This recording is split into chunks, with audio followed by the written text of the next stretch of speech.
आपको याद होगा साल 2020 में और 2019 में सरकार कुछ लेबर कोड लेकर के आई थी, कुछ लेबर संहिताएं लेकर के आई थी, जिनको उस समय इंप्लीमेंट नहीं किया जा सका था क्योंकि बहुत सारे जो आपके कर्मचारी संगठन थे वो इस पूरे लेबर कोड का विरोध कर रहे थे। और अब अंततः 4 से 5 साल बाद भारत सरकार की तरफ से इन लेबर संहिताओं को, ये जो आपके कर्मचारी संहिता है, इनको अंततः इंप्लीमेंट किया जा रहा है। इसको लेकर के सरकार ने नोटिफिकेशन जारी कर दी है। तो आज इस वीडियो में हम इसी विषय के बारे में डिटेल से चर्चा करने वाले हैं। मेरा नाम है अक्षय और आपका स्वागत है दृष्टि आईएएस चैनल की इस नई वीडियो में। तो इसी नोट के साथ करते हैं आज की अपनी वीडियो की शुरुआत। और सबसे पहले यहाँ पर आपके लिए एक सवाल मौजूद है, जिस सवाल का जवाब आपको कमेंट बॉक्स में देना है। सवाल में आपसे पूछा गया है कि निम्नलिखित में से कौन सा श्रम संहिता यानी कि लेबर कोड का हिस्सा नहीं है। ये आपको याद रखना है। हमारे ऑप्शन है आपके सामने। ऑप्शन ए है वेतन संहिता 2019, ऑप्शन बी है औद्योगिक संबंध संहिता 2020, ऑप्शन सी है सामाजिक सुरक्षा संहिता 2020 और ऑप्शन डी है पर्यावरण संरक्षण संहिता 2020। तो इसका सही जवाब क्या होगा? बहुत आसान सा सही जवाब है, वो जल्दी से आप कमेंट बॉक्स में बता सकते हैं। हम करते हैं अपनी वीडियो की शुरुआत और सबसे पहले देखते हैं कि यहाँ पर हमारे सामने खबर क्या निकल करके आई है। तो खबर बहुत सिंपल सी है, बहुत साधारण सी है कि भारत सरकार की तरफ से जो 4 श्रम संहिताएं हैं, 4 लेबर कोड जो हैं, उनको अंततः इंप्लीमेंट करने के लिए नोटिफिकेशन जारी कर दिया गया है। इससे पहले भारत में 29 पुराने कानून हुआ करते थे जो कि भारत में आपका लेबर फ्रेमवर्क को गवर्न करते थे, लेकिन सरकार की तरफ से एक बहुत बेहतर प्रयास किया गया, जिस प्रयास का ये परिणाम रहा कि इन 29 कानूनों को भारत में 4 श्रम संहिताओं में इंटीग्रेट कर दिया गया, एकीकृत कर दिया गया। तो कौन कौन सी 4 श्रम संहिताएं हैं, उनके नाम एक बार हम देख लेते हैं। सबसे पहले आपका वेतन संहिता 2019, फिर औद्योगिक संबंध संहिता 2020, सामाजिक सुरक्षा संहिता 2020, व्यवसायिक सुरक्षा स्वास्थ्य और कार्यस्थिति संहिता 2020। तो ये 4 संहिताएं हैं, जिन 4 संहिताओं को सरकार की तरफ से लागू कर दिया गया है। इनमें प्रमुख सुधार कौन कौन से हैं उनकी एक बार बात करें अगर आप, इन चारों में डिटेल्स क्या हैं उन पर हम एक बार अभी विस्तार से चर्चा करेंगे, लेकिन ओवरऑल अगर प्रमुख सुधारों की बात करें, आपके क्या बड़े बड़े चेंजेस सरकार लेकर के आ रही है, उनको अगर आप देखें तो सबसे पहले गिग वर्कर्स के लिए सार्वभौमिक सुरक्षा कवरेज जो है वो यहां पर दिया जाएगा। जेंडर पे पैरिटी को कम करने की बात यहां पर सरकार कर रही है। महिला श्रमिकों के लिए खासतौर पर आपका जो विस्तारित अधिकार है, उनको वो ज्यादा समय तक काम कर सकती हैं, इसको लेकर के सरकार प्रोविजन लेकर के आई है। न्यूनतम वेतन के लिए संविधान जो आपका वैधानिक अधिकार है वो सरकार फिक्स कर रही है। फिर ग्रेच्युटी को लेकर के बहुत बड़ा बदलाव जो है वो सरकार की तरफ से किया गया है। ये तमाम बड़े चेंजेस यहां पर आपको देखने को मिलेंगे, जिन पर हम बात करने वाले हैं। अब सबसे पहले वीडियो की शुरुआत करते हैं और जो हमारी पहली संहिता है, जिसको आप सबसे पुरानी संहिता भी कह सकते हैं, वो है आपका वेतन संहिता 2019 यानी कि वेजेस कोड 2019। वेजेस कोड 2019 की अगर आप बात करें कि इसमें क्या क्या बड़े प्रावधान आपको देखने को मिलेंगे, इसमें जो सबसे पहला प्रावधान है वो बेसिकली आपका न्यूनतम मजदूरी को लेकर के है।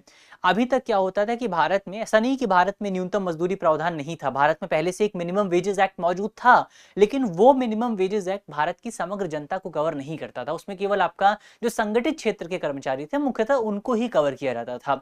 लेकिन अब सरकार की तरफ से ये जो नई श्रम संहिता पेश की गई है, जो आपका वेतन संहिता 2019 पेश की गई है, उसमें यह प्रावधान किया गया है कि भारत में जो आपका न्यूनतम मजदूरी का प्रावधान है वो संगठित क्षेत्र पर भी लागू होगा और असंगठित क्षेत्र पर भी उसी तरीके से लागू किया जाएगा। तो एक तो ये इंपॉर्टेंट पॉइंट है।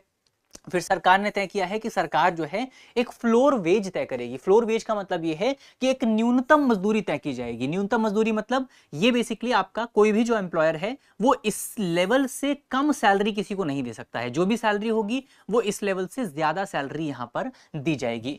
ये जो फ्लोर वेज तय करने का काम है ये कौन करेगा? ये यूनियन गवर्नमेंट करेगी। और यूनियन गवर्नमेंट ने ये भी कहा है कि स्टेट गवर्नमेंट जो है वो अपने रूल्स यहां पर डिसाइड कर सकती हैं। वो चाहे तो आपका यहां पर मान लीजिए स्टेट गवर्नमेंट डिसाइड कर देती है, यहां पर डिसाइड कर देती है, इससे नीचे कोई नहीं जा सकता है।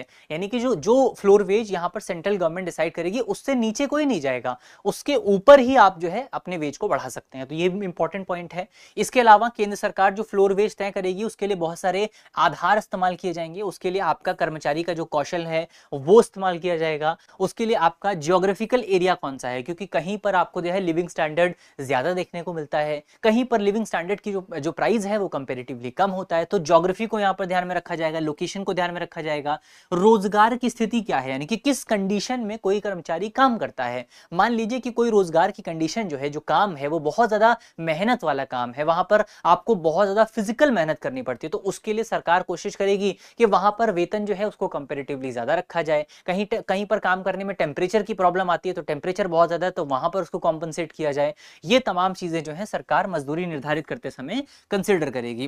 फिर सरकार लैंगिक समानता की बात कर रही है इस पूरे कानून में, जहां पर वेतन की जो समानता है, जो इक्वल पे की बात की जाती है, वो सरकार इंप्लीमेंट करेगी। नियुक्ति के मामले में सरकार जो है वो आपका इक्वालिटी लाने की बात करेगी कि किसी भी व्यक्ति के साथ उसके जेंडर के आधार पर नियुक्ति के मामले में, अपॉइंटमेंट के मामले में कोई भी भेदभाव ना किया जाए। इसके अलावा यहां पर ओवर टाइम को लेकर के एक बहुत अच्छा प्रोविजन आपको देखने को मिला है, जहां पर सरकार ने यह कहा है कि ओवर टाइम अगर कोई कर्मचारी करता है तो उसको उसकी जो सैलरी मिलती है उसकी सैलरी से 2 गुना भुगतान उसको किया जाना चाहिए।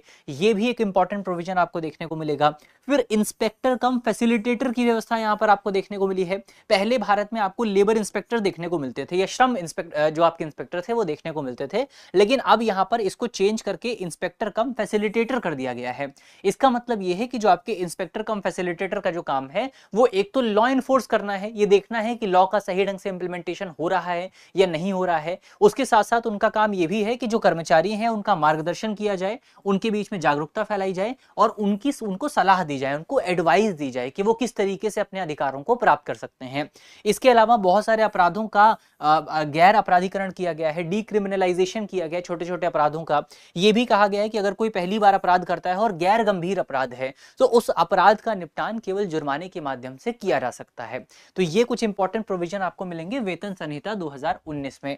अब हम बढ़ते हैं आगे, औद्योगिक संबंध संहिता 2020 की बात करते हैं। औद्योगिक संबंध संहिता यानी इंडस्ट्रियल रिलेशन कोड 2020 अगर आप देखें तो इसमें सबसे पहले आपका फिक्स्ड टर्म एम्प्लॉयमेंट की बात की गई है। फिक्स्ड टर्म एम्प्लॉयमेंट जो है स्थायी कर्मचारियों जैसे लाभ जो है वो फिक्स्ड टर्म एम्प्लॉयमेंट के तहत आपको मिलेंगे।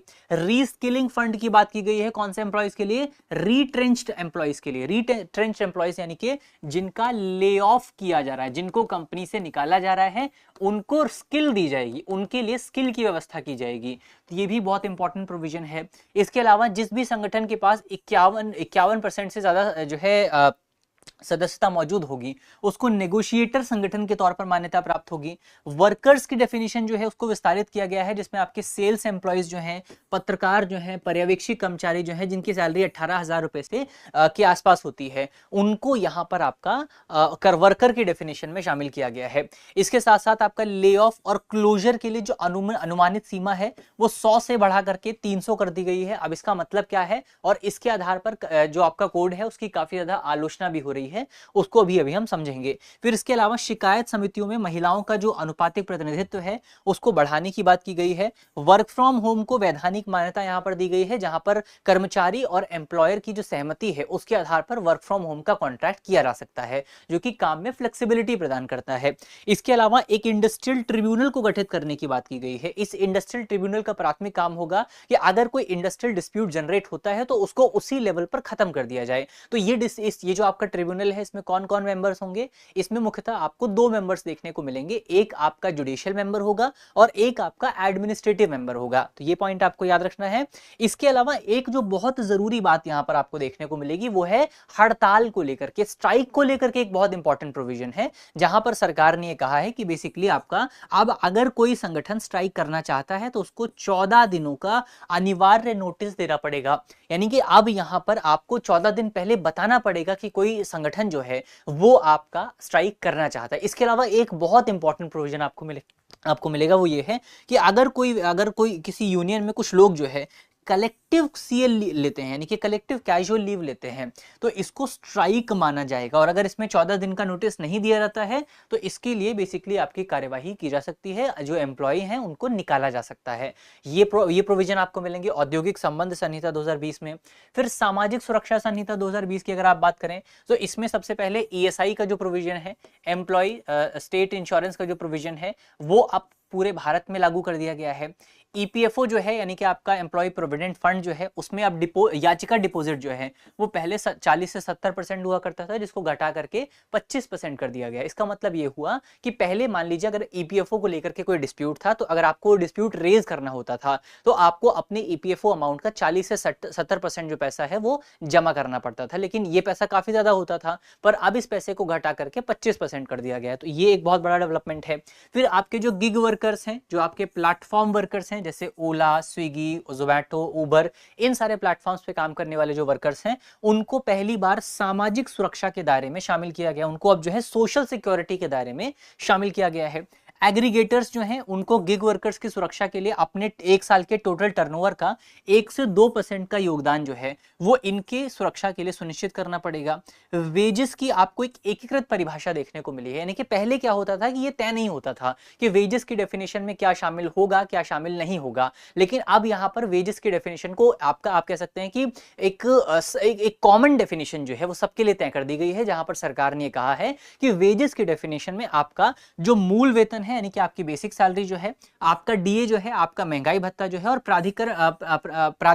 प्रतिधारण भत्ता जो है, वो भी यहां पर ये 3 चीजें आपका वेजेस में शामिल की जाएंगी। इसके अलावा आप ये भी एक बहुत इंपॉर्टेंट प्रोविजन जो सरकार की तरफ से किया गया है वो ये है कि यात्रा दुर्घटना जो है, यात्रा दुर्घटना के लिए एम्प्लॉयमेंट इंजरी, यात्रा दुर्घटना भी जो है वो एम्प्लॉयमेंट इंजरी में शामिल किया जाएगा। अगर एम्प्लॉयमेंट इंजरी होती है तो आपको पता है कि फिर कॉम्पनसेशन मिलता है। उसमें अब तक क्या होता था कि ऑफिस से अगर आप घर से ऑफिस जा रहे हैं या ऑफिस से आप घर जा रहे हैं, उस दौरान अगर आपको कोई एक्सीडेंट होता था तो इसमें उसको शामिल नहीं किया जाता था अब तक, तो उसके लिए कोई भी कॉम्पनसेशन नहीं मिलता था। पर अब सरकार ने रूल तय कर दिया है कि अगर आप यात्रा कर रहे हैं, चाहे आप घर से ऑफिस जा रहे हैं, चाहे ऑफिस से घर जा रहे हैं, तो आपको यहां पर अगर कोई दुर्घटना होती है तो उसको एम्प्लॉयमेंट इंजरी में ऐड किया जाएगा। इसके अलावा फिक्स टर्म एम्प्लॉयमेंट की हमने बात की थी, फिक्स टर्म एम्प्लॉयज के मामले में ग्रेच्युटी का जो टाइम पीरियड है उसको 5 साल से बढ़ा करके 1 साल कर दिया गया, तो ये भी एक बहुत बड़ा चेंज आपको देखने को मिलेगा। डिजिटल रजिस्टर बनाया जाएगा कर्मचारियों का, और एक इंटीग्रेटेड पोर्टल यहां पर सरकार जो है वो तैयार करेगी कर्मचारियों का डेटा एकत्र करने के लिए। इसके अलावा अगर आप देखें, अगला आपका जो कोड है वो व्यावसायिक सुरक्षा, स्वास्थ्य और कार्य स्थिति संहिता 2020 है। इसमें आपका एकीकृत पंजीकरण की बात की गई है, जहां पर एक ही कंपनी को एक ही बार रजिस्ट्रेशन कराना पड़ेगा। उसी रजिस्ट्रेशन से उसको रिटर्न भी दाखिल कर सकते हैं, लाइसेंस के लिए भी वो काम आएगा।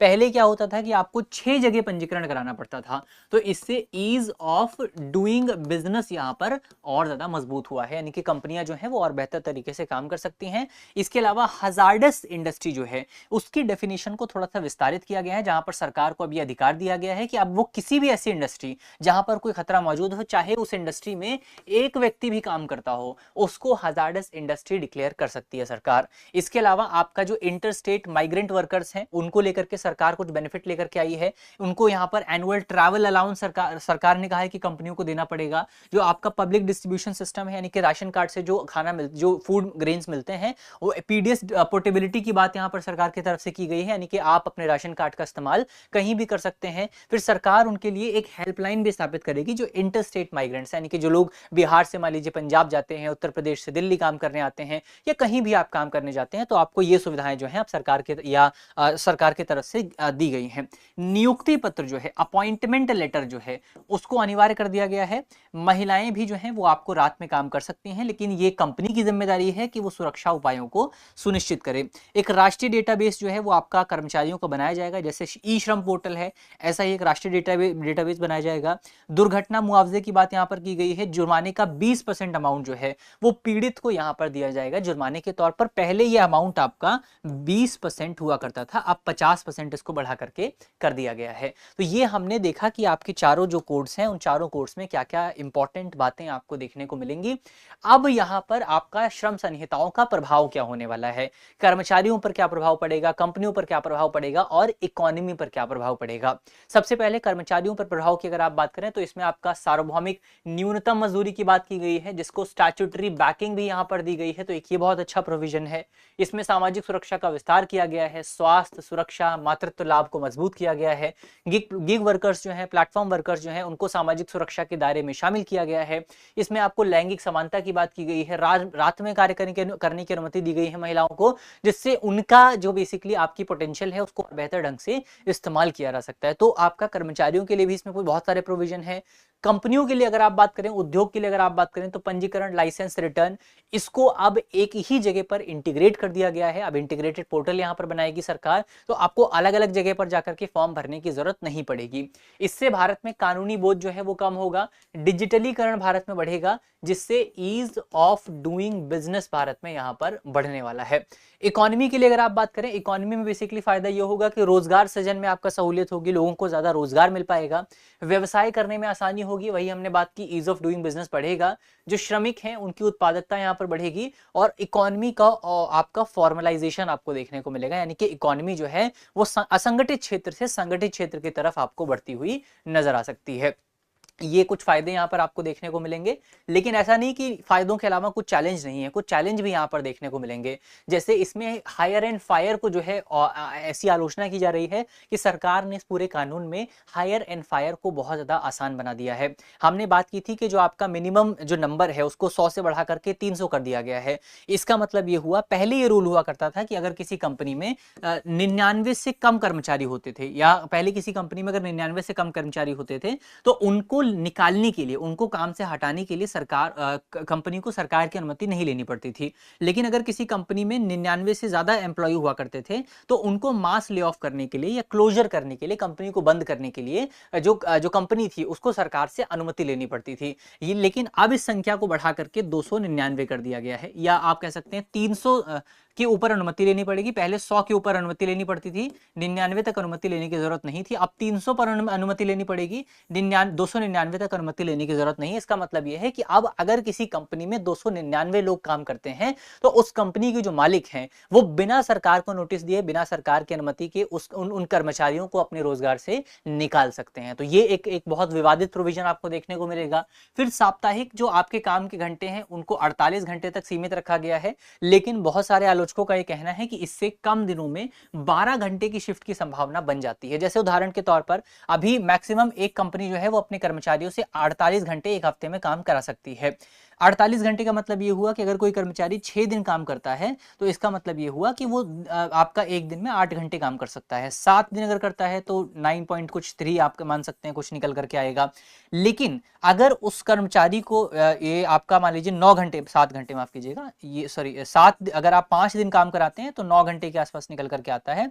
लेकिन 4 दिन मान लीजिए आप काम कराते हैं, तो ये 12 के आसपास निकल करके आता है। 12 घंटे, 4 दिन अगर कोई कंपनी रूल लेकर के आती है कि आपको 4 ही दिन काम करना है, लेकिन 12 घंटे काम करना है, तो सोच करके देखिए कोई व्यक्ति 12 घंटे कैसे काम कर सकता है।